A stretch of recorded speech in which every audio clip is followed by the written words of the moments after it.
நான் சொல்கிறேன், இங்கே பிறக்கிறது, வாழ்கிறது, தங்குறது, தூங்குறது தவிர இந்த ஊரை நினைக்கிறது ஒரு பெரிய புண்ணியம் தான். Super super. நான் இந்த இந்த சென்னை திருச்சி டு மெட்ராஸ் ரோடு இருக்குல்ல, எப்போ கிராஸ் பண்ணால் அந்த திருவண்ணாமலைன்னு வரப்போ ஒரு சாஞ்சி படுத்தா கூட ஒரு நிமிந்து உட்காந்துருவேன். ஏன்னா அது அந்த அந்த ஊருக்கு உண்டான ஒரு பவர் அப்படி.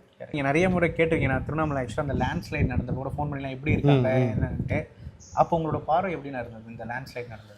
இது வந்து நான் அதான் சொல்கிறேன்ல, மனிதன் நான் இமயமலைக்கு முன் பின் என்னோடய வாழ்க்கையை வந்து எடுத்துக்கலாம்.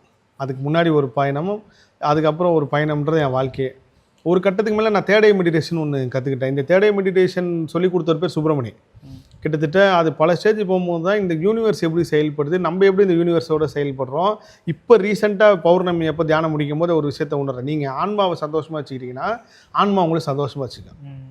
உங்கள் சோலை நீங்கள் பார்க்கணும். உங்கள் ஆன்மா இங்கே வெளியில் போய் உங்கள் உடம்பை பார்க்கலாம். அந்த அளவுக்கு நீங்கள் உங்கள் ஆன்மாவை சந்தோஷமாக வச்சுக்கிறப்போ உங்களுக்கு ஒன்று தேவையானது உங்களை வருத்தமே பட வைக்காது, உங்களை கண்ணீரே சிந்த வைக்காது. ஆனந்த கண்ணீர் மட்டும்தான் வர வைக்கும்.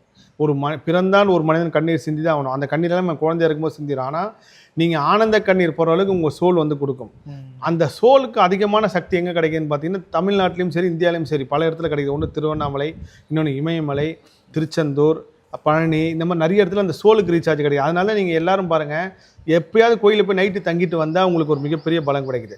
அதில் இன்னும் அதிகமான அந்த சோலுக்கு ஏன் திருவண்ணாமலை கிரிவலத்துக்கு